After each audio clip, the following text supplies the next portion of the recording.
Out to start. What's up, MPX addicts? Welcome to the MPX Rehab. I'm your host, the hashtag Certified Mark, here with my co-host, as always, The voice of the MPX addicts, Kyle Smith. And welcome, Happy New Year, first of all, I guess. Yeah, we're 6 days in. 2023 is already first. This year already sucks, but to each their own. I'm actually happy for once in my life in a long time. Luckily, mine has all the reasons my 2023 sucks so far has nothing to do with wrestling, so it's all good there. There you go. But last year we ended the shit. Yeah, we ended the year with a classic tradition of Metroplex Wrestling, renamed but still the classic Retroplex Wrestling, and it was a really good show. We had a bunch of old stars that is like hearing the fans outside during intermission was just like awesome. It definitely is nostalgic, and it does bring back childhood stuff, especially in some cases, or just good memories of wrestling. And I think this year, most years, every wrestler does well in their, I guess we'll call cosplay of wrestlers from the past. But there was something about this year, man. Just everyone was on fire, and everyone nailed the gimmicks and the cosplays perfectly. Some of the matches were okay. But the character work, which I'm always huge into anyways, was just top notch. And so honestly, when it comes to, it's like talking about the flubs, because there were a few in just about every match. Yeah. It's like when you're playing a character who uses a moveset that isn't your moveset, right, you're going to run into some familiarity issues, some chemistry issues as well. You are, and the thing I think I liked about these shows is every year there's always a couple of moves here and there, and we'll talk about them later, but there's a move that a wrestler will pull out because it's not their move, but it's, paying tribute to the guy they're portraying, and it's like, holy shit, you probably should keep that because it's amazing. I think one of my favorites is a couple years ago when Byron Anthos was Edge and realized, I like the spinning wheel kick and the spear. I'm going to keep those. Yeah. Unfortunately, shortly after he retired, but, But it's wrestling, so retired. Yeah, we'll see how that goes. But let's go ahead and get started with the matches, because we did start the night out with a classic vignette, promo, what have you, as The Rock, played by our hero, Aaron Eagle. I thought you were going into the intro first, because I thought that intro was beautiful. Oh, God, yeah, no. Hands down, the best Raw intro ever across the nation. And then with MPX splice into it. And I may be wrong, because I kind of marked out and I thought they had the MPX purple with barbed wire, like old school ECW. And I think it was you or Cole. I leaned over and I was like, oh my God, that was amazing. It was like old school ECW, but MPX. And he goes, no, it was still Raw. I go, no, not that one. Classic Raw. But there was, I swear there's another one. Maybe I am just making this up because I'm a huge ECW mark, but I swear I saw a purple MPX with barbed wire and I was like, holy crap, that's amazing. It may well have been there. I mean, knowing Nick Caldwell, it could very well have been in there. Fucking killed it. But no, that was great to begin with. Yeah, you're absolutely right. But like I said, then we had that promo as The Rock, played by our hero, Aaron Eagle, came out to... You're endorsing the whole our hero now? No, okay. It's Retroplex Wrestling. We put canon on hold for a short while. Yeah, it's one of those where I think, and this is my one little critique about this whole show, is some things got spoiled because Eagle led up and did vignettes at home and posted them, and it's just one of those where it's like, it should have been surprised. It's Aaron Eagle, though. Oh, I get it, and it is great marketing and promoting to get people to come to that show. And there was, I don't want to call them addicts just yet, but there were a lot newer people at that crowd that we haven't really seen before. And some of that may be because Eagle posts his stuff, which I get. It's cool. It's great. But man, for shows like this, if he would have just done an Eagle thing and said, you got to come out, you're not going to believe what I do, that could still promote the show and be good. I hate the spoiler. There was a couple before, like literally 2 hours before the show, Legion of Doom kind of got spoiled, and we'll get to it later. Umaga got spoiled. It was just one of those where it's like, guy, I get you're excited. Two, I get you're trying to promote it, but it's like, let's leave the element of surprise. That's one of my favorite things about the Texas Rumble lately is we get maybe 5 announcements and then we get 25 mysteries. Yeah. I love the element of surprise in wrestling because it's It's not done a lot nowadays. True. So that is my like one only thing about the whole Retroplex wrestling is like and I hope, and I really, really do hope we do it again next year, because these shows are so fun, because they are non-canon. They're just fun shows. There are some things that maybe tie in and they'll continue later, but they're just fun shows. I believe it was Richard Hill. Someone made a comment and he goes, look, we do 52 shows a year, sometimes more. It's okay to have one show that does not matter. That's non-canon. That is just fun. And that's what this is. And I think that's why I think I enjoyed this a lot. Like we talked about earlier, there's some...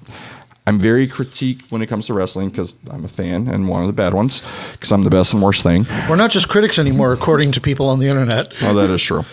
Love you, Tony. And Carl. But the thing is, it didn't matter because it was fun. It was nostalgia. It didn't matter. It was great. And I thoroughly enjoyed the show because of that. Now, if this was a normal Saturday and they were their normal selves and not cosplaying, we would be talking about this completely different. Yeah. And I think you would agree. And I think most addicts who continually watch the show and expect greatness. Except for a couple of the matchups, none of them really made a whole lot of sense if you talk about the wrestlers who portrayed the other wrestlers. Right, like the first one. I mean, you've got Disco Inferno, Phil Noir, who killed it, I thought, versus Junkyard Dog, the returning, surprising Marcus Rose. Oh, yeah. Again, Junkyard never fought Disco. That made no sense. But, again, it was fun because Marcus killed his Junkyard, and Disco did really well Phil did really well as Disco. And Disco did really well as Phil. Now we know exactly the real mystery has been solved.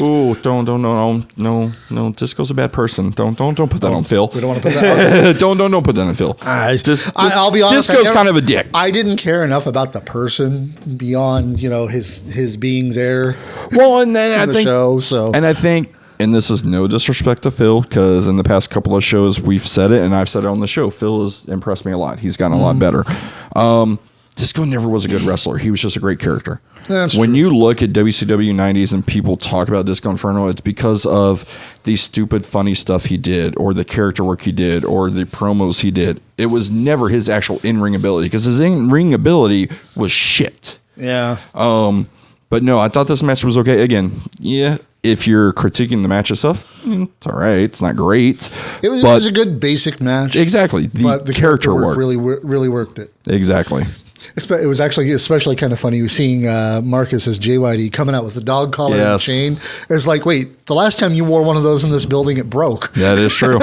And that was one of my first thoughts too. I was like, ooh, he's had a dog collar before, and it did not work out well. Yeah, it didn't work out. It was him in silver, wasn't it? Yes. Yeah. Did not work out well. Yeah. But Disco doing actually getting the win, which is the first time that's ever been said in wrestling. Disco Inferno winning. Well, considering they were both portraying a couple of enhancement talent, according to WWE. Jobbers. Yeah, which watch Junkyard Dog in Memphis. That is no fucking enhancement talent. No, and I agree with you. Disco, yes. Disco is forever a jobber. The level of talent between the two, but we're talking JYD and WWE. Yeah. Or WWF back in the day. They didn't care too much about him. No, not really. But no, like I said, match was okay. Character work was amazing. The only thing that I was missing for me, and I understand Disco only did it for maybe 3 months, but trying to put on the figure four, not figuring it out, and then pulling out a piece of paper that had the instructions on how to do the figure four. If Phil would have done that, that would have just killed me, because I know Phil could have pulled that off. Yeah. And that is literally, that's one of my only memories of Disco Inferno, is that and him being in the NWO Wolfpack and kind of being the Sapo as with Entourage.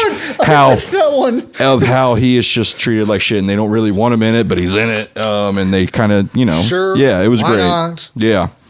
But yeah, like I said, the match was all right. Disco picking up the win, which again, kind of shocker. Yep.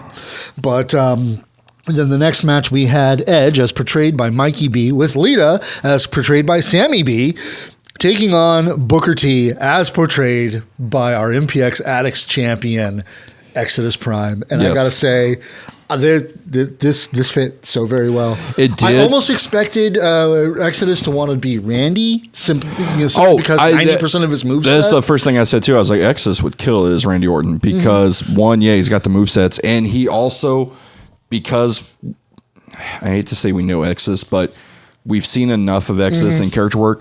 The mannerisms and the slow walk and the way Orton does things in the ring, Exodus could fucking nail that. I truly believe 110%. But then again, that might also be, it's like in addition to just, it's Booker T. Oh yeah, no, and he was good. Icon for, just he's an icon for many reasons, right? And everything like that. But at the same time, it's also different from what Exodus usually does. So I could totally see him saying, "Yeah, I could do Randy Orton. I could be the Legend Killer." But and I feel that already. Yeah, exactly. And I feel that's kind of what it was when this came about. Is he goes, I'm kind of already done Orton. That's gonna, like we are right now. That's kind of going to be given. Let me do something kind of different. Yeah. Another one, and I know it's not really old, but man, I think Exodus could kill it because of his mic skills. R-Truth. I think Exodus could have done very well with that too. It's because he raps, isn't it? I mean, yeah, exactly. It really is. Exodus could do a rap and a promo just like pull that off. I'd love it. Whether it's R-Truth or K-Quick or anything Ron Killings does. Exactly. Would have been great. He killed his Booker. Edge with Mikey was great. And I love how when the wig came off because of the tights and the short hair. He went from early 2000s to 2010. Well, and to me, he was Christian. Like, he looked a lot like Christian in that moment. I'm like, oh, crap. They could have literally done a spot where he's no longer Edge, he's Christian. And they could have flipped it, and it would have been kind of cool. I could have seen that, but my first thought was the fact that, it's like, it was the same thing that happened to all the aging Canadians in the 2010s, where they all decided, I'm going to... That's right. I remember you making that joke. I was like, bullshit, Bret Hart. Bret Hart still has long hair, has never shaved it. Yeah, but he wasn't really wrestling all that much in the 2010s, so... But it's like the aging Canadian thing, because Test did it, Edge did it, Christian did it, Chris Jericho did it. Yep. It's just like, cut the hair, spike it and frost your tips. Boom. P.D. Williams and TNA. And considering Mikey B already has that hairstyle, it was just like, oh, look. Transition. And like we were talking about moves and things they should keep. Absolutely. Mikey B needs to keep that Impaler DDT. Yes. Because that looked amazing. And I get a lot of that is Exodus and the way he sells and moves. Oh, yeah. But man, that Impaler DDT I thought was good. Yeah, no, that the whole match was actually really good. It really was. I did appreciate that Exodus even did attempt the Spinaroonie. And there are I think he nailed it. I mean, it's not perfect, but he did good. It's like not a whole lot of people can get the verticality that Booker T got back in the day. Nope. So it's like he got it as good as anyone can expect somebody who isn't Booker T to do it. Yeah, and then again, Sammy as Lita nailed it. Even with the old school whale tail that Lita used to do in the 90s. Was great. Yeah. She looked good. And it was... her actions and mannerisms, again, getting involved in the ring just like Lita would.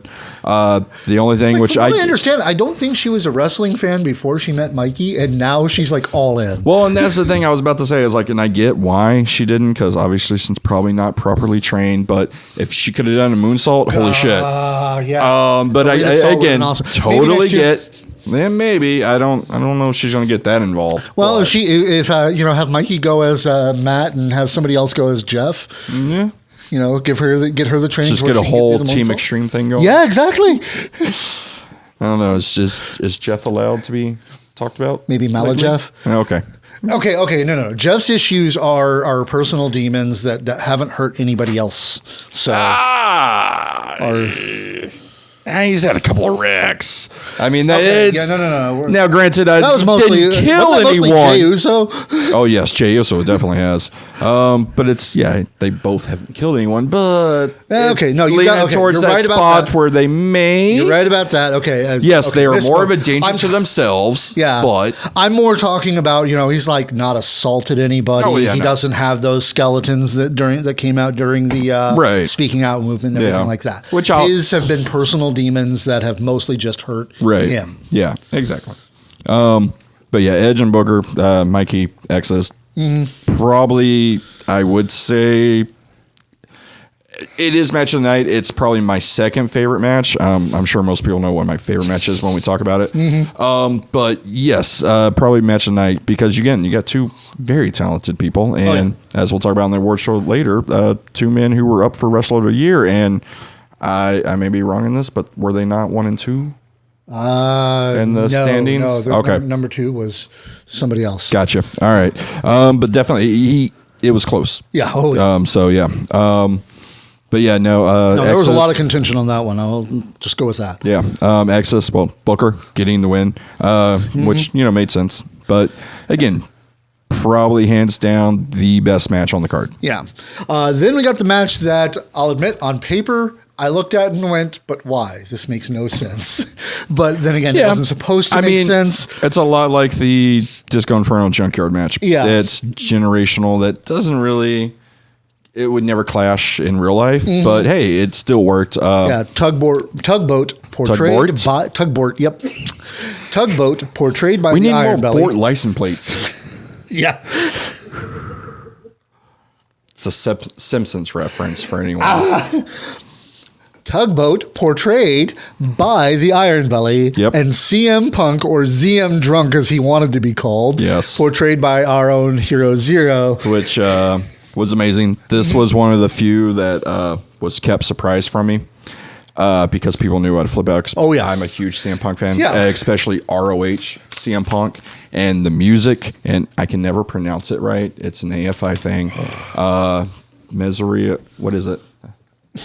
Okay. Anyways, Kenria or something like that. Just that music and bringing back to what I fell in love with CM Punk the first, and when I fell in love with ROH, his entrance, the music, the look, Zero fucking nailed it. Even with his CM Drunk tattoos of the alcohol instead of straight edge, the Coors Light instead of the Pepsi symbol, just was fucking amazing. Personally, probably my favorite moment, just because it was. Really kept hidden from me, which I love things like that. It's like when Sky won the title. Just when I can actually be a fan again and mark out, fucking loved it. Yeah. And I will always love Zero for that. And it's like, and the match, as weird as it was to see, because seriously, Tugboat never fought CM Punk. They weren't even the same generation. Right. At least Disco Inferno and JYD can, kind of say they were the same generation. Yeah. Kind of. Yeah. But, it was a good match all in all. Obviously, the little bit of discomfort with movesets that weren't yours kind of set in here a little bit. Yeah, but hey, he got CM Punk enjoyed it. Yeah, he did. From what I heard, they both enjoyed it. Not so much anyone else. And it's one of those where it's... Oh, the fans loved it. Yeah. And again, I think that's because, again, like we were saying, it's... At least in my mindset, it was character work and cosplay, and as long as they nail that, then ring stuff isn't as important. The match itself was a little rough if we're critiquing, but again, movesets that aren't yours. Both men who very different styles, even Zero versus Iron Belly, different styles. CM Punk versus Tugboat, different styles. It's so just there's Hammer decided they were going to have an exhibition match with each other. Yeah, and it's one of those where they're definitely going to clash that way, and it's not going to be the Exodus Mikey type match. It's not going to be very, very good. It was okay, but yes, there are a lot of issues, and again, it's both men, and it's not one of those things where it's should be beaten. Hey, Tugboat saved CM Punk's life. He did. That was the first thing when he was going for the Pepsi plunge. I'm pretty sure the camera's close enough. You may hear me go, oh shit, don't do this. What are you doing? But no, that one was fine. And yeah, Iron Belly fucking saved Zero from having a bad fall. And it was, like I said, yes, it's rough at times, but overall it's not bad, especially for a show like this. It's not one of those where anyone should really heavily... All these matches, not just this one, but all these matches, again, it's a fun show. It's one of those that should not be overly critiqued of, oh, well, you fucked this up. Oh, you fucked this. You didn't do that. That doesn't... For a show like this, it doesn't matter. I mean, yes, I get wrestlers are the hardest critiques because they're artists. Yeah. Artists are the hardest critiques on themselves. So I get that perfectionists want, but for something like this, it's have fun. And the two competitors in the ring did have fun, I think. Yeah. They both said they enjoyed it and they would like to do it again, as Zero and as Iron Belly. That would be cool. Mm-hmm. Still waiting for Hammer to become a thing. Yeah. Maybe not at MPX, probably but not. somewhere. But yeah, it was all right. But yeah, I think, again, for me, Zero coming out of CM Punk, CM Drunk, one of my personal favorite memories that I'll always remember from MPX. And then, yeah, just nailing and attempting, not even attempting because he did do it, but the Pepsi plunge, that was perfect. I give a lot of credit for them even thinking of doing that because when they're setting up, I'm like, oh, that's not gonna work. Oh, don't do that. Oh, fuck. And then I was like, oh shit, they caught him. Iron Belly caught him. Yeah, it's like as soon as Iron Belly's got him clamped around his leg, I'm like, oh shit. And got him, hooked it, 1, 2, 3, CM Punk getting the win, Zero getting the win. That was good. Yeah. Then we had, oh God, this one. Not the match. The match was great. I enjoyed the hell out of it. It's the fucking internet wrestling community. Hang on.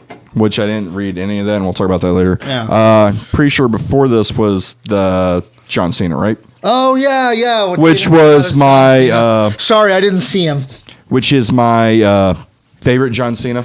The Thugonomics, the best. And I won't lie. I was just rocking out when the Thugonomics played. Yeah, and again, everyone did amazing on their portrayals and cosplays.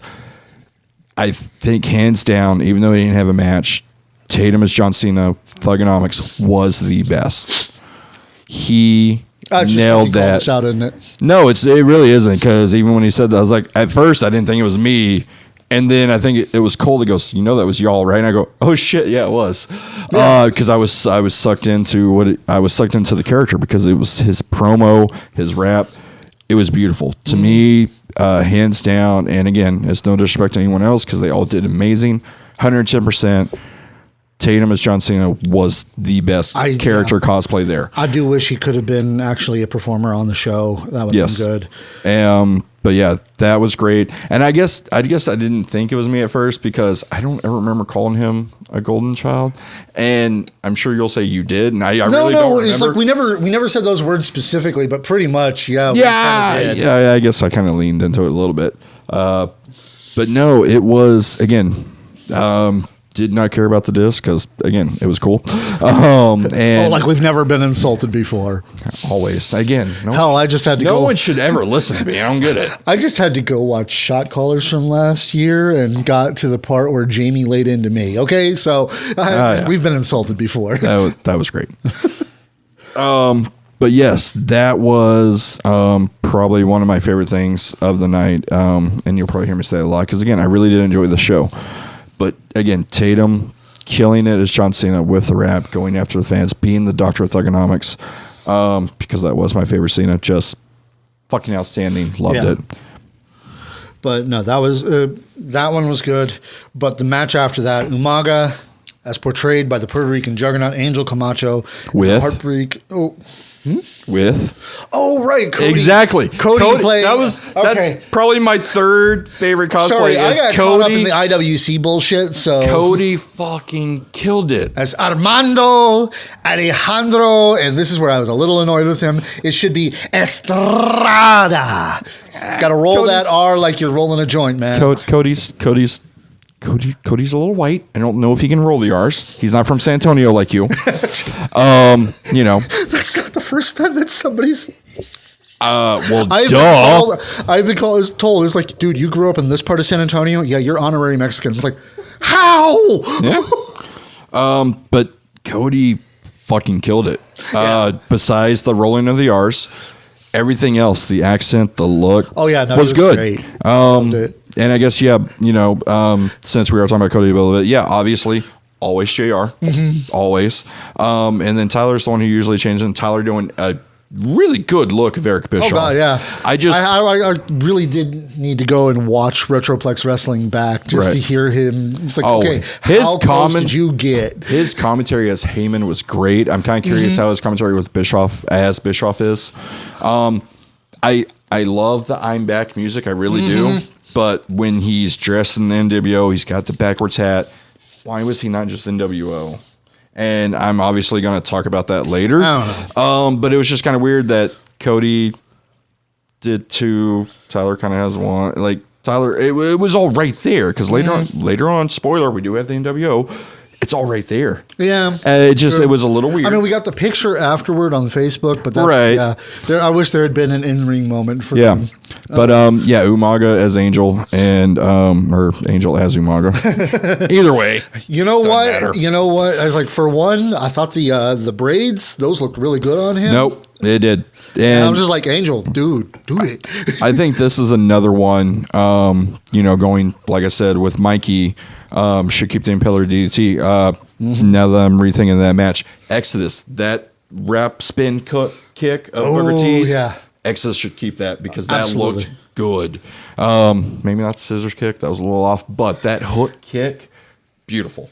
Exodus needs to keep that, I think. Yeah. But in this match, I think it's the one where I noticed the most, where I was like, holy shit, there's a lot of... Angel needs to keep 2 moves. That pop-up Samoan drop. The pop-up Samoan drop, and then the running butt does that, though. Does he? I think so. I know he does a Samoan drop of some sort, but I don't know if he does the pop-up. He needs to do the pop-up one, because that was great. And I get, you have to have a certain person to do it. Yeah. And that running butt bump, that was... It looks great. That is a big dude move. And the bigger the dude, the better it looks. It looks great. And then obviously Tommy Prince as Shawn Michaels, who again killed it. Yes. At first, the promo I was like, but then he really, I don't know, the things he was saying, I was like, oh shit, no, that's he nailed it. And then the look and everything, he went all in, and it was great. And the matches, whole thing of, it's like, especially with like when Mike Fox was Triple H one year. Yep. It's like it proved that it doesn't need to be a perfect look. Getting the attitude right, getting the feeling right is the most important thing. And Tommy Prince nailed it. Fuck you, Red. His partner is a dick. But which one? Actually, fuck, they both have done it. Neither one of y'all are Dave, assholes. You can't untie my shoe. Fuck y'all. But yes, this match, Angel and Tommy Umaga and Shawn, again, a little weird. Yes, in real life, this match has happened. Yeah. But it's not one that you kind of really, really remember. So it's kind of weird, but it was good. And I love how it was. It reminded me a lot of... not Umaga and Shawn, but Shawn and Vader. Yeah. How Vader really just beat the shit out of Shawn, and then Shawn came back and won. That was very much so. And that was another thing, like, Tommy's already got a good super kick, but obviously being Shawn, nailed it. The elbow, I was one of those things, because again, that's one of the moves that he's most known for. Yeah. And Tommy did it beautifully. Yeah. The match was great. Cody as Armando was great. Getting involved was great. So... But I loved this match. It was a lot of fun to watch. It felt like a good match. Like a match you could have seen, on WWE when it was Shawn versus Umaga. I mean, it again, next to Mikey Nexus, probably the second best match. And I think a lot of it is also because of the Umaga and Tommy obviously have worked a lot against each other, so they do know each. Even though they're different characters and different move styles, they do know each other. Yeah. Although I gotta say that flying elbow drop that Tommy pulled off as Shawn, that's among those moves that, dude, keep it, do it. Yeah. That looked fantastic. It did.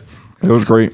But it's like there was a bit of stupid internet wrestling community bullshit that happened after that. Somebody who's a WrestleTuber on YouTube caught pictures of it, posted it in his community posts, and people not understanding, not having the full context, decided to be assholes. Yeah. And I was ready to go in there full of fire and fury and start laying into these fucking smart marks. Yeah, and that was the thing with... because I saw Angel's post about it, and then I think that's where I saw Richard's comment. I was like, look, we have 52 shows a year. It's okay to have one that's just for fun. Yeah. And it's not disrespectful. They're paying homage to the wrestlers. And I get a little bit with Umaga passing so young. That's probably why a lot of people kind of lashed at it. It's also because, it's like the thing is, most of the comments on the where that's like I didn't see her look. I went and tracked that down. The comments were fucking low hanging fruit. It's bullshit. But Angel Camacho, if you happen to see this, man, you are a consummate professional, and I adore you. And the way you handled that, like that, put out my fire. And I'm just No, Angel you were amazing as Umaga, and you're an amazing wrestler just to begin with. He really is, and that's one of the things I've always said is Angel. Yes, he's a big guy, but the motherfucker is agile and can go, has cardio, is agile, and could do a lot more, but is kind of pigeonholed and stereotyped as the big dude wrestler, which is fine because he kills it, but he could do more. I think it had to be Legacy. Our first Legacy is the first time I really got to see Angel, and just I don't know if you remember, but we had the whole little spiel, and he was kind of the locker room leader. And I thought it was kind of weird because I was like, oh, there's people here who are kind of more vet. But I think that's the one where I realized, oh, Angel's a fucking professional, and Angel's honestly, a cool dude. What it felt like is the guys who were more vets and everything like that, a lot of them felt like, I don't know this place. This isn't my show. Yeah. So I'm not going to, try to take the reins. Angel was just like, dude, let's just do this. Yeah. And I think that's the one where I always liked Angel as a wrestler, but then I respected him as a worker and a wrestler and a man, because I haven't got to really talk to Angel a lot, but that one I was like, oh, you're a cool dude. You're great, and you're a good leader. Like, holy shit. He's on my list of people I'd love to have here. Yeah, Angel is good, and people definitely need to try to watch him more, not just at MPX. Because that man, if given the right looks and given the right matches, could do a lot more, and probably should. All right, now that we're done kissing his ass, it's all honest, it's all true. It is true. But we got to move on, because after that, we had a match that I'm sure you enjoyed watching, because it was Cactus Jack, as portrayed by the Texas Chainsaw Sky de Lacrimosa, against Hollywood Hulk Hogan, as portrayed by the leading man, Michael Schaefer, complete with a Scott Hall, Polly Paparazzi, and a fake Sting. Portrayed by Sapo, and the fact the one character break in the entire show was the best. You want to know my favorite thing about this match? It is fake Sting. It is the simple fact of, okay, it's obviously Hogan, Hall, Nash. Wait, Larry's not there. What are we doing? And then, okay, well, who's Sapo going to be? They had no masked men in NWO. And then it kind of dawned, oh, I mean, they did have fake Sting. And then sure enough, there it is. I was like, oh my God, that's amazing. Later on, not so much fake Sting, but that promo and vignette with all three of them. And they're like, Sting was never in the NWO. And it's not even Red and Black Sting, because Red and Black Sting did exist. And that's personally one of my favorites. I know everyone hates it. I really did love Sting Wolfpack. But that was that was literally a flash in the pan kind of thing, though. It was. And it was there and gone in months. And I always get in arguments, especially with Pat. Two of my favorite Stings, the NWO Sting, Wolfpack, and the Joker Sting in TNA. And I think it's because they were different. Yeah. It's the same with Taker. My favorite Taker is the American Badass. And I think it's because it's a different side of them that we didn't see, and that, oh, everyone loves this one, but this was good. Yeah. But anyways, that was one of my favorite things. And my second favorite thing is fucking Sky's boots as Cactus Jack. Especially for those who know, which I'm not going to say here, but the ones who know the story of those boots, it's fucking incredible. That the boots made that whole attire, because anyone can go out in the flannel and the pants and, oh, it's Cactus, but he got the Cactus boots, and just amazing. And had his own, it was Sky, but it was the Cactus Jack Wanted Dead shirt. Yeah. And it was beautiful, and that's something I hope he's toyed with it. It's like, oh, nope, this is just mine. And he goes, I could make these and sell them. Fucking make them and sell them, because they are great. They look good, and it still fits the Texas Chainsaw moniker and gimmick if he did that. So I think that's something he could do. Yeah. And Hulk Hogan, Michael Schaefer is just we already know how good he is. And let's be honest, we're talking about how good everyone looked as cosplay and stuff like that. That man fucking dyed his hair. Yeah. He fully committed. Hair. Well, I mean, he could have shaved the top of it. That's a little too much. I would agree. I agree. I'm just kind of curious if he's here next week. Are we still blonde, or are we dyeing it back? Maybe Hollywood blonde. You know. I'm just kind of curious. Are we? Oh man, how long is he keeping the hair? Like, are we going to immediately dye it back to black? Because I have a feeling he will. Because because I'm Schaefer. I like Schaefer. I like you. You're cool. I mean, you're going to call me an asshole anyway, so it doesn't fucking matter. You can't. I don't think you can pull off the blonde. Yeah. You could in this match. I just in real life and in other matches you have later. I don't know if the blonde's going to pull off. Yeah. The dark hair works. Yeah. And then he's going to call me an asshole later and put a trash lid on my head. It's fine. Whatever. Yeah. But no, this match I thought was fun because obviously it's Cactus. So what happens? It's no DQ. Yeah.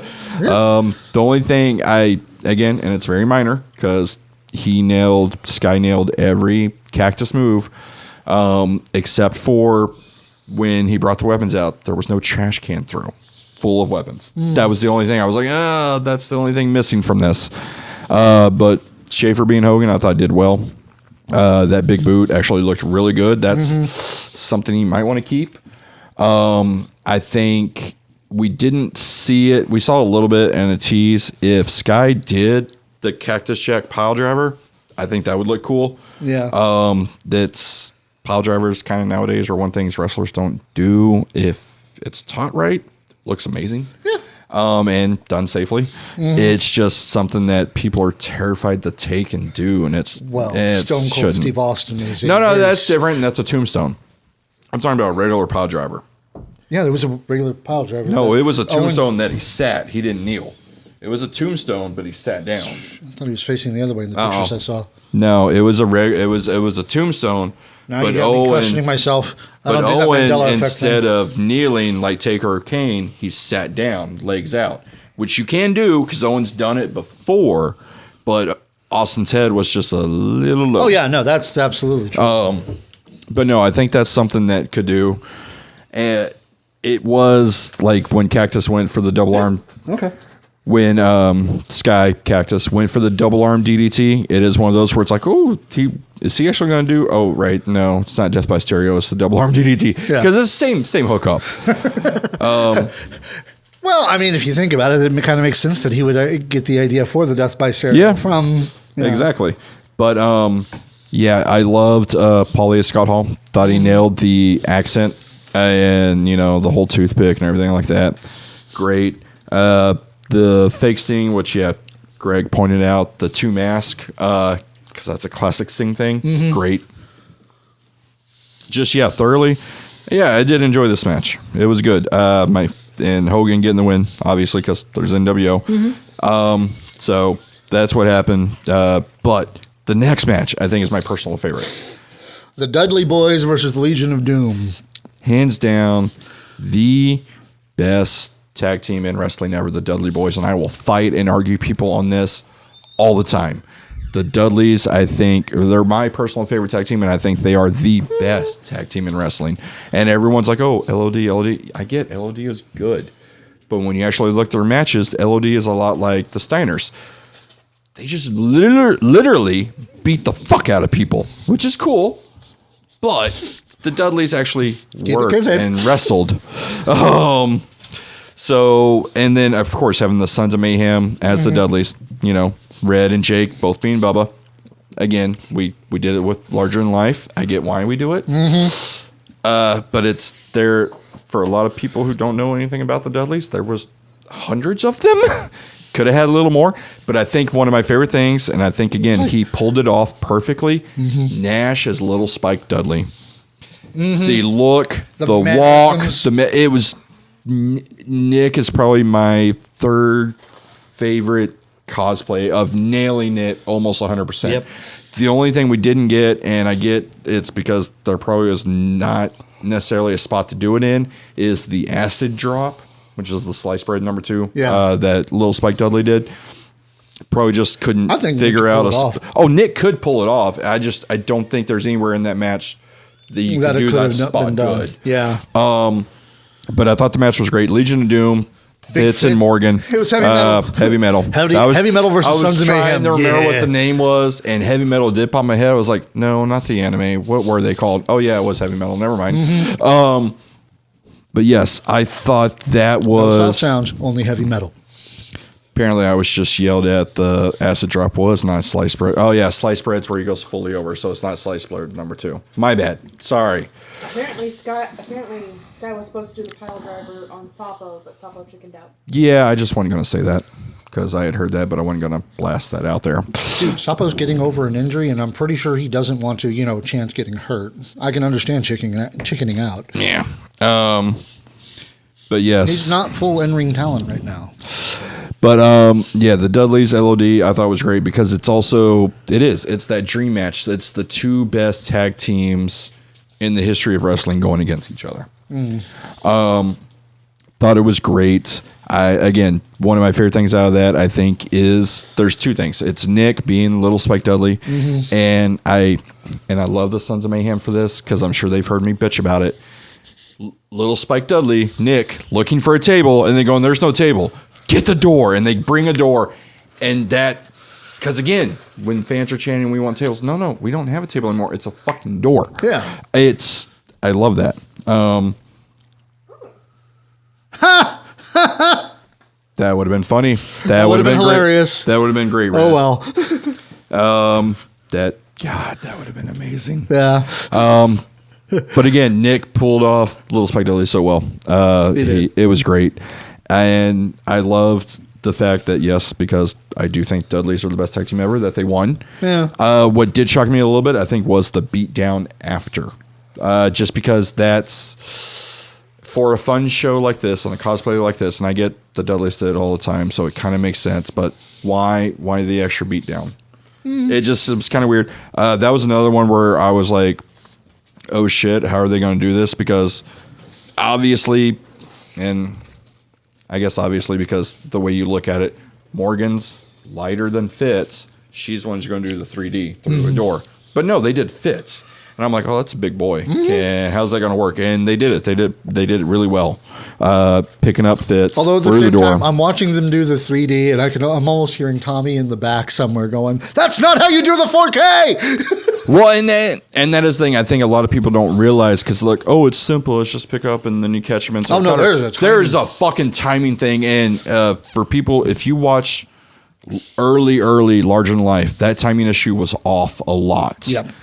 But they eventually got Ryan and Tommy worked and nailed it. Honestly, perfect almost all the time. Sons of Mayhem doing the 3D. Sons of Mayhem, yeah, there was a timing, especially timing if Red issue, and then do it. If Red were able to get some like serious air, have Jake do the pickup because the height he would get, the air on that, man. I'd almost feel bad for whoever it was. Well, and that was the other thing. So when they did, and I'm sorry, I forget what LOD called their move. But Doomsday Device? Doomsday Device, yes. Thank you. I don't know why my mind went blank on that. But when it's one of the most classic tag team moves ever. I know, and my mind literally just went blank. I've been drinking a little bit, okay? But yeah, I know, shocker. Suddenly I'm glad we're not doing the award show live. Like live. We definitely could. That'd be fun. Because then I could talk about how the Addicts are stupid. Now I'm kidding. They actually did very well this year. Yes. But no, having Red up there and them doing it, I was just like, oh, don't do this. Because in all honesty, when you watch the Doomsday Device, that has to be one of the most unsafe, scariest, terrifying things to do. And granted, we're not wrestlers. We don't know. But just watching it, getting clothesline and being flipped over and just hoping you land flat on a mat seems dangerous and terrifying. But Red did it perfectly. Morgan and Fitz did it great. It was very beautiful. And yeah, like we were talking about with the 3D, there's a little timing issue on the first one they did to win the match. But the one with Fitz I thought was done a lot better and perfect. And again, I loved the I love the Dudleys #1. And then, I think Nick fucking killed it. And again, Red and Jake were good as Bubba. But Nick as Little Spike Dudley, just one of my favorite things on the night. Oh, yeah. But then, of course, we had the main event, The Rock versus Steve Austin once again. That's 4. Yeah, Which they have fought a lot. I get they've had 3 WrestleMania matches, but they had fought more than 4 times. No, I remember that was actually one of my favorite parts about the Attitude Era is the fact that the main event wasn't just, one guy has the belt and then, goes through a conveyor belt of different opponents. It was like 4 guys constantly at each other's throats. Yeah. And I'm just like, hell yes. I miss that kind of thing, but, times change. Yeah. But this one was a lot of fun. Gabe Wilder is Stone Cold Steve Austin. Had the voice down, I thought. Yeah, the voice down. Bald cap, not so much down, but it was there. It was funny. It was. But again, maybe commit, shave your head, just saying. I think Gabe could pull off a bald head. I actually, of the 2 of them, I think he could. Oh, of the 2, yes. Tommy, never shave your hair. It's beautiful. Please never. But no, I thought Gabe did well. Obviously, Eagle. We talked about it a little bit. Eagle's promo, he fucking nailed The Rock. And it's one of those that man committed because I don't know if people noticed he was slightly darker that night. He got the tan. He got the tan. It looked more like he got a tan than. He got the tan, and it was good. And the drawings of the tattoos, which I don't know if there's actual stencils made of The Rock's tattoos. Maybe, yeah. But those were fucking legit looking good. Like, I don't know who did that. Maybe Eagle himself. Maybe his better half did it. But those tattoos were spot on with the tribal and the Brahma Bull. Beautiful. I loved the tribal over the tribal. Yes. That was funny. And then I loved the mannerisms. He picked up the boot where he shakes it and then kicks because The Rock has a very distinctive kick. Yeah. And it was good. And then same with Gabe as Austin. He's got those, when he's stumping the mod hole, he's got those distinctive quick short kicks, and Gabe nailed it, I thought. And then we had the moments within that match that were just great. I mean, it was more than just Stone Cold and The Rock. We also had Hollywood Hogan come out, and they were just kind of, looking. Yeah, they did the whole Rock Hogan moment. Yeah, the Rock Hogan thing was great, and that's one thing where, at first and even now, I'm kind of like, was it needed? Why did these people come out? Because it wasn't everyone. Yeah. If it was everyone, I kind of got it. But it was only a select few, which again was good. It seemed a little weird, but again, it doesn't really matter because it's all fun. And we get those moments of like Rock versus Hogan. We get those little teases and moments. So. But no, it's like it ending with Stone Cold Steve Austin taking the win because having the distraction there. Oh, and it's awesome. Yeah. But yes, Brick brings up a really good point. Gabe's punches as Austin. Yeah. Great. Ernie. Now I have to watch it to see because I feel like that's a lie, but it might actually be true. Maybe I could see it. Depending on how frustrated he is, I could see Nick totally having that. I definitely could see that. He's going to kick our ass later. I mean, your ass maybe. Mine's going to have to waste a couple. You're the one who said it. I'm the one that's going to have to wait a couple of weeks. That's right. Might take it out on you first. Yeah. Everyone else does. Yeah. Actually, no. I'm the son. Me and the sons are okay, so it's fine. It's fine. Are you though? It's good. I know who you voted for. There's fire everywhere. I know who you voted for Tag Team of the Year, and I know who it wasn't. Well, let's be honest. If we're looking at, again, addicts, you try to take biasness out of it, and you look at overall. My biggest issue, and people have heard me bitch about it for a year now. Exodus should have won last year. Exodus should have won this year. We'll just see. Maybe he did, maybe he didn't. It's just one of those things where that man has killed it. And you look, because people know who I like. I like Gabe. I like Sky. Those are two of my favorites. Yep. So to me, Wrestler of the Year, because that's personal. But you take personal out of it and look overall. Yeah. Even when we were doing the when we were doing the whole nominee thing, a lot of y'all, because I'll be honest, I did not necessarily think Mikey at first. All y'all were like, all the committee was like, Mikey. And I'm like, but he didn't. Why? And then I started looking. I go, oh shit, no, Mikey actually was really solid that year. Yeah. He probably should. He deserves to be nominated. So Whether yeah, you want or again, not, that was going to be a total. and thing. again, that's you got to same with Red Chambers. I mean, he was there every freaking out of week. sometime. Yeah, exactly.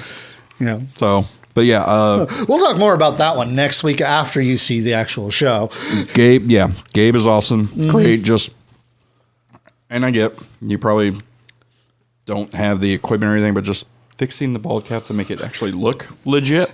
I don't know. It had that comedy moment. It did. But yeah, I thought they did very well. Aaron Eagles, The Rock, nailed it. Finally got to actually remove an elbow pad, so it was cool. And then that was all of Yes. Retroplex Wrestling. That was a good show. Great way to end the year at Metroplex Wrestling. And it again, I hope they continue it because it always is a great way to end the year. Because again, I think Richard said it best.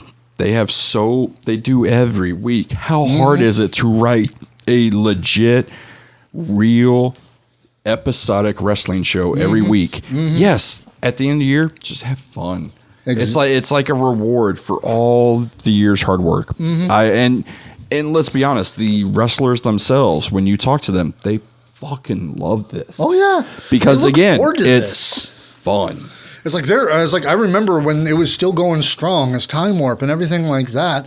You know, there were people who in like March were like, "This is what I'm going to do for Time Warp this year." Yeah, it's like they were planning it out way ahead of time. So when the fact that it's like it got announced suddenly, oh yeah, by the way, we're doing Retroplex Wrestling. Yeah, I can imagine there was a scramble. Oh yeah, I can only imagine who didn't get on the show. Right. You know. Exactly. And again, I enjoy these cards because they are fun, and I guess it makes me a fan again, be seeing the cosplay and seeing how they portray it, because it is, while I love wrestling, like in-ring wrestling, a big part of my favorite thing is the character work and seeing them portray and cosplay wrestlers of the past. It's just amazing. Yeah. And it's something that is, I really do hope they continue this tradition of the last show of the year is Retroplex Wrestling. I agree completely. But that was the last show of last year. Let's talk about the first show of this year. And I feel like with MPX Shot Callers, we are starting out strong. I actually won't be there. I'm going to be over in Cleburne at APW. I'm going to be watching their women's champion, beat the heck out of Nova Phoenix. Oh, poor Dexter. Yeah. You're so against Nova? Man. Well, it's just that Morgan Mercy's the women's champ, so you can like both. You didn't say have to beat. You didn't have to say beat. You could say I'm looking forward to a great match of Nova and Morgan. After watching what Nova has done to the women here at MPX, I feel a little justified. Totally, yes. Okay, and the fact that if anybody thinks I don't absolutely adore Nova Phoenix, they're just not paying attention to me at all. Okay, sir, but it's the IWC. You know how they take things. Speaking of starting out strong with Shot Callers, I am a little sad that I'm going to be missing this because we're finally going to be getting a match that, something's happening that we've been stumping for months, all year long, in my opinion, I think. Hashtag let Hilda wrestle. Exactly. And finally, she's going to be teaming up with Skylar Slice and taking on Alejandra and Erica Torres. I am looking forward to this match because I am excited to see Hilda finally get to wrestle. I'm glad Alejandra is coming back to MPX because she is one of the best women's wrestlers there is. I'm excited. Make sure you give her all the love when she shows up. I'm excited that Erica Torres come back. She's one of the few legit women wrestlers who could beat almost anyone's ass, and I mean legitimately beat most people's ass in wrestling. Anybody in this match, she could make go night-night whether they want to or not. Yeah, and Skylar Slice, who's always fun. Personally, there are matches that are hit or miss for me. He's got technical issues with her. And this is where we're going back. Now I'm back to critiquing and being the fucking asshole wrestling fan that I am. At first, when this match was announced, it was a little weird to me that you have, and it's no disrespect to the other side, but Alejandra and Erica are super talented, and they're on the same side. I felt maybe if you split them, maybe Skylar and Alejandra, Erica and Hilda, Two whatever. women's matches and one MPX. No. I'm not saying two women's. I'm saying still keep a tag, but Alejandra and maybe Skylar versus Erica and Hilda or something. Just splitting the two stronger ones, and again, that's no disrespect. I literally mean no disrespect, but the two more talented ones all on one side just seemed a little weird to me. But it's we know again, we know Hilda's plenty of talented. She is. We haven't really seen it, and I get Hilda's had some matches, but there hasn't been a lot. Well, we'll see on Saturday. I do think it's going to be a good match. I think that Hilda is finally going to get to showcase and show out. I feel, and granted, we don't know because we're not Hilda, but I feel this is kind of her fucking Destiny Rumble Mania moment. Like, she's been wanting this forever, and she's finally getting it, and I think it's going to be good, and I think she's going to fucking kill it. I just... The tag's a little weird to me. With it kind of, honestly, a little lopsided if you're looking at it. But I do think it's going to be a good match. It's a little weird to me of how it's so over here on one side. Or even the fact that, okay, why a tag match? If, okay, you don't want two single women's matches, fine, but why not a four-way then? That's fair too. I mean, it is a little weird. There's any number of ways they could. And again, we're sitting here armchair booking. I was going to say we're not fucking in the business. We don't work. We don't wrestle. We don't fucking write. We are asshole fans who just sit here and talk. And for some reason, people listen. I don't get it. Apparently, I got a line of "Excuse me, sir. No, you are not just a critic." Last night. Okay, so 9 people listen. But 17. But Dick. We also have the MPX Addicts Championship match. Exodus Prime will be taking on Kari Wright again, and Okay, so you were going to say it first, not me. yeah, well, It's one of those where I get, because again, I don't want this to the end. I want to see them fight. This match is going to fucking kill it like the first one. It's just, why are we doing it so quick? Why has Kari not earned another title shot or another story lead in? Right. It's just more of a, nope, boom, here it is. Oh, boom, here it is. Okay, but given that last week we were just talking about, we hope it's not done yet. No, and I'm glad it's not done. I really am. No, I'm just saying, it's like just before people try to call us out on that hypocrisy. Last week you said this week you're saying that. Yeah. I want more of a story and a build to it. I get what you're saying on that. And this may become part of it. Maybe Kari does pick up the upset win or whatever. So they are going back and forth, which could be fine and good. And I think it's deserved. Kari, I've said it for a long time. Kari is probably the most underused, underrated talent we've seen and has, and deserves a fucking title run. And if he gets it, hopefully it's not one of those where it's hot potatoed back and forth, back and forth. Hopefully it's one of those where Kari can have a decent month or two run with it. If the Addicts belt were going to be hot potatoed back and forth between two people, Kari and Exodus would be a good choice for them. They would. Because it's like, for a little while at least, that's not a bad story. Like I said, I was talking about those 4 guys who were trading the championship belt during the 90s. Well, I loved that. And because they kept that story fresh with them constantly just beating on each other. Yeah. And it's one of my favorite feuds in WCW, and they brought it to WWE a little bit, was the Best of 7 series with Chris Benoit, and Booker T. Those Best of 7 series were great. Yes. And maybe if we do that with Kari, maybe we hold up like Kari gets a win or something, Exodus gets a win. Maybe they hold up the title and be, look, y'all are doing a Best of 7. The winner of the Best of 7 is the Addicts champion. And you could build that all the way to fucking Rumble or Destiny, whatever pay-per-view does that 7th match. Suddenly management is watching this going, God damn it, stop talking. I think that would be a really cool thing to do. I agree. To where they do a best of 7 type thing. Of course, we know the problem with that is the fact that don't always get people booked for all of them. Yeah, exactly. But then again, it doesn't have to take place 1 week right after. No, it doesn't. So we'll see. But I agree that I wish there was a little more story build up to this, but I'm just mainly glad that it's not done because it going from Kari turns on Exodus, Kari takes on Exodus, Exodus beats Kari, story over. Yeah. That would have upset me more. Yes, it would. So I am glad they're getting a rematch. I'm glad the feud is continuing. Just maybe a little explanation of why so quick. Maybe Exodus called for this match because we said that he barely wanted, something. Yeah. Something. Yeah. Just a little vignette or a little promo of maybe Kari calling him out and Exodus saying, "Fine, I'll beat you again." Just that little something would make it so much more meaningful. Yeah. Yeah. Then we're also getting a number one contendership match, which could lead to a... Which, hold the fuck up. Because I saw this announced, and I got pissed immediately. Did we not just have a 6-man to decide who's fighting Tatum when he's healthy, like 4 or 5 weeks ago when Tatum announced he was injured? Was there not some giant 5 or 6-man match, and the winner of 6 that... days to Saturday. Thank you. Where that winner... And I'm sorry, I don't fucking remember. I drink a lot, and I watch a lot of MPX, and I watch a lot of wrestling. I don't remember who fucking won. But the that winner, might be the problem. But the winner of that, went on to fight Tatum when he's healthy. Like I don't understand why we have this match now when we just did that. I don't know. Give me a moment. Is it because they had till 2022 to cash in and they couldn't? Like what the fuck?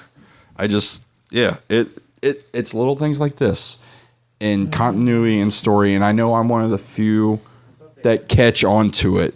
I know a lot of people like. You didn't even fucking remember. I get it's very minute that I remember it, but it doesn't make sense to me. It's a cold day in hell.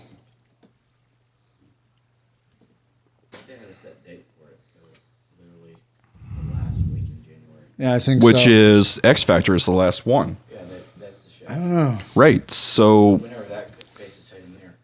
right for 6-way Saturday. So then why are we doing this match? Matlock versus Tommy Becker, number one contender. Winner will face MPX champion Tatum Mane at MPX X Factor when we just did it for 6-way Saturday, which I want to say was Lock.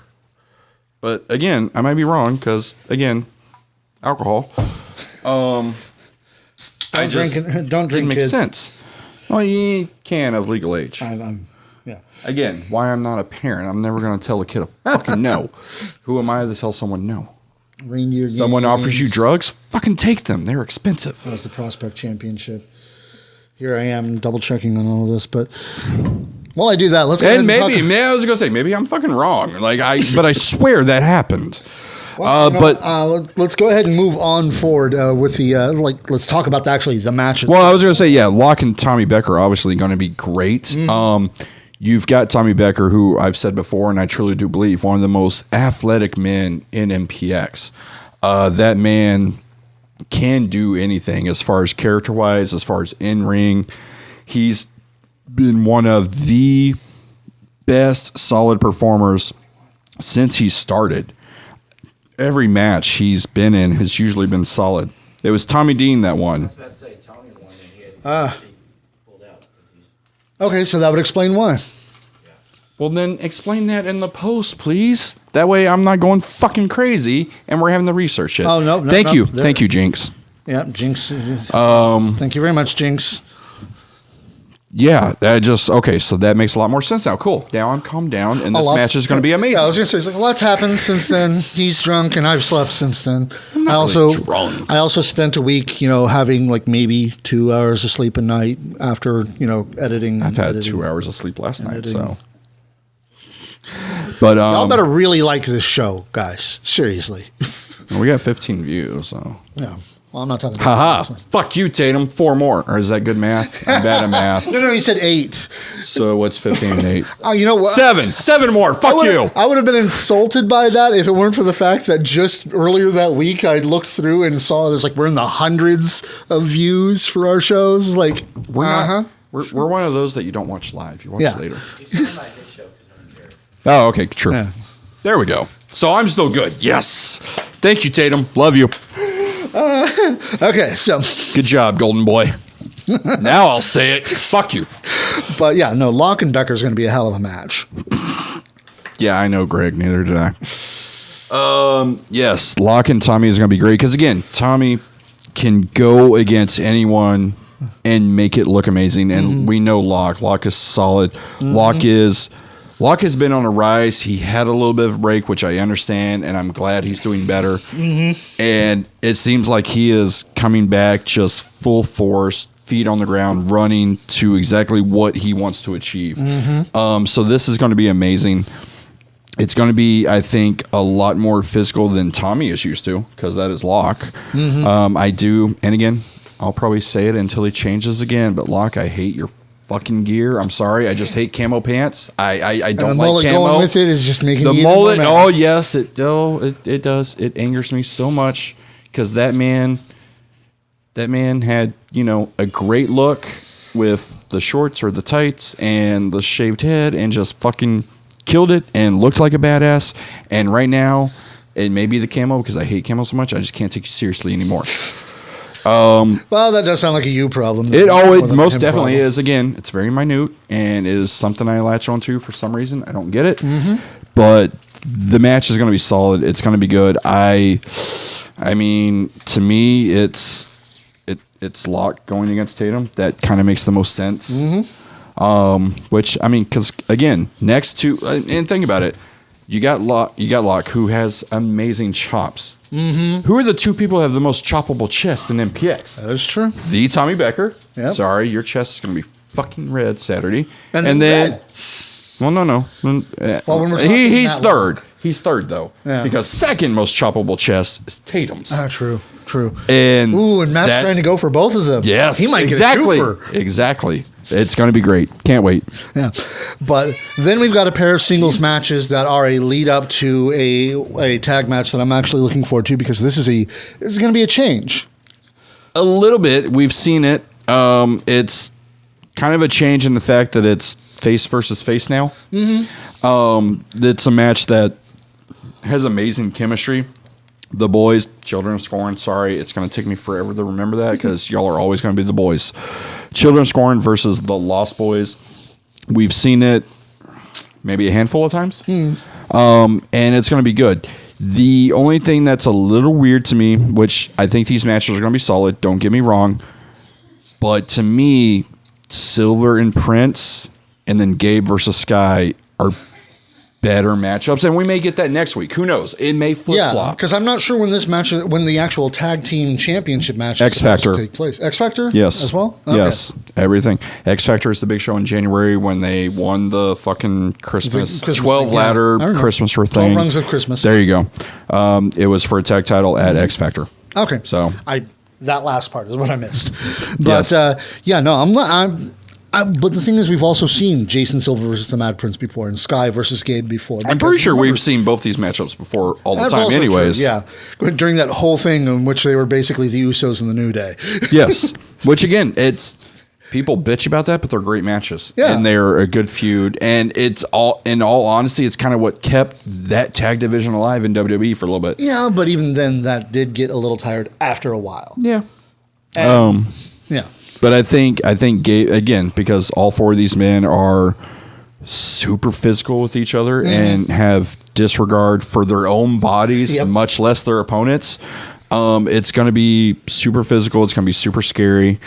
Just because some of the stupid shit I'm sure all four of these men plan, because I know them and I love them to death, but they are four fucking idiots. And it's going to be great. Gabe and Silver, like I said, to me is a little weird, but it's going to be very physical, solid. And I think this is a match where, much like we were talking about with Angel, Gabe is an athletic motherfucker who doesn't get to show it a lot. Nope. Going against Silver, I think we're going to see a lot more of that athleticism. Yeah, probably. But that is MPX shot callers. Like I said, I won't be there because I'll be at APW. Kyle will. So if you have any problems with CMP, take it out on him. Wait, what? That's not my department. That's Pat's department. Oh, really? Right, PR. PR, see? Yeah. Love you, Pat. But, It's one of my favorite movies, Dirty Work. Oh, Get Punch your- in the Stomach? No, that's his department. What? Oh, yeah, that's Pat's department. But make sure you get your tickets for this one because I have a feeling that it's going to be pretty great, and we'll talk all about it next week when we're back here on Rehab. But also make sure you stay tuned because at 8:30 in about 12 minutes, I'm going to have the live cast of the MPX Was that Fan good Awards for math? 2022. Okay. I can't math. I don't know. But make sure you're tuning in because there's no lead in for this one. So it's just going to go right into the intro and then right into the show. So keep it kayfabe, wrestling fans. I'll see you Saturday. I'll see you next week. Mark out. Fucking